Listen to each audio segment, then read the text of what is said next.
ଆମ ଘରକୁ ଆସିଥିଲେ ରାକ୍ଷୀ ବାନ୍ଧିବା ପାଇଁ। ଏଇ ସବୁ ମୋ ମାମାର ସବୁ କାରସାଦି ଚାଲିଛି। ମୁଁ ଖାଲି ଦେଖୁଛି ଗୋଟେ ପରେ ଗୋଟେ କଣ ହଉଛି। ମତେ କିନ୍ତୁ ମାମା କିଛି କରୁନି, ସବୁ ମାମୁଁ ଆଉ ମାଇଁ। ମୁଁ ଖାଲି ଏପଟ ସେପଟ, ବାଁ ପଟ ଡାହାଣ ପଟ ବିଚାରା ଭଳିଆ ମୁଁ ବସିଛି। ଆଉ ମାମୁଁ ତ ମତେ ଚାପି ଦେଇଛି ଆମ ଦିଟା ହାତକୁ। ଆଉ ମୁଁ କଣ କରିବି? ମତେ କିଏ ଟିକେ ମୋ ମାମୁଁ ଟିକେ ଫୁଲ ଦେଲେ ଆଉ। ଥ୍ୟାଙ୍କ ୟୁ ମାମୁଁ। ଏ ସବୁ କଣ ମାମା କରୁଛ? ମୁଁ ତ କିଛି ବୁଝିପାରୁନି। ଛୋଟ ପିଲାଟା ଏ ରାକ୍ଷୀ ବାନ୍ଧା ହେଲା।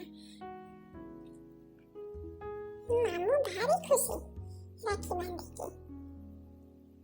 ମୁଁ ବି ଦେଖୁଛି କଣ ଗୋଟେ ନୂଆ ଜିନିଷ ହଉଛି। ମୋ ମାଇଁଙ୍କୁ ଟିକେ ଗେଲ କରିଦେଲି କି ମାଇଁ ତମ ପାଇଁ କଣ ନାଇଁ ବୋଧେ, ସବୁ ତ କଣ ମାମୁଁକୁ ଦିଆ ହେଲାଣି।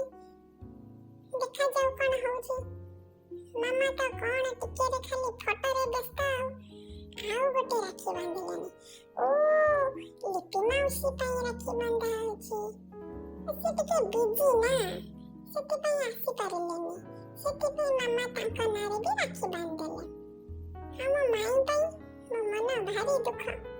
ମୋ ମାଇଁଙ୍କୁ କେହି ବାନ୍ଧୁନାହାନ୍ତି। ମୁଁ ମୋର ବସିଛି ଚୁପଚାପ, ଆଉ କଥା ହେବିନି କାହା ସହ। ମୋ ମାଇଁ ବଢିଆ ମତେ ଗେଲ କରୁଛନ୍ତି ଖାଲି। ଆରେ ମାମା ମାଇଁ ପାଇଁ ବି ରାକ୍ଷୀ ଆଣିଛନ୍ତି। Wow wow wow. ଏବେ ମୁଁ ହାପି ହାପି।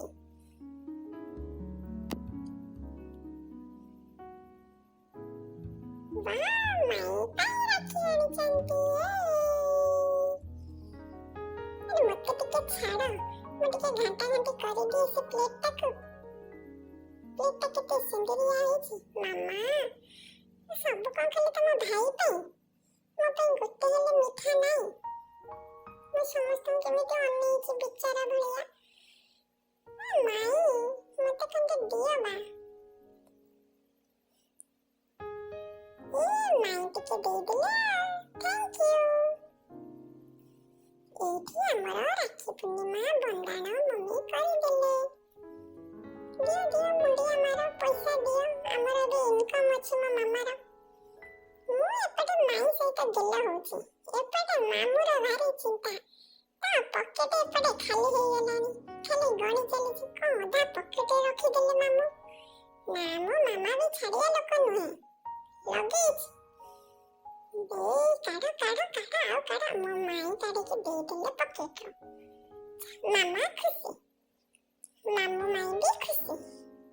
ଏବେ ଗୋଟେ ଲମ୍ବା କିନା ମୁଣ୍ଡିଆଟେ ମାରିଲେ ଦି ଜଣ। ଚାଲ ଚାଲ ଫଟୋ ଉଠେଇବା। ସେତିକି ହଉ ଆସ।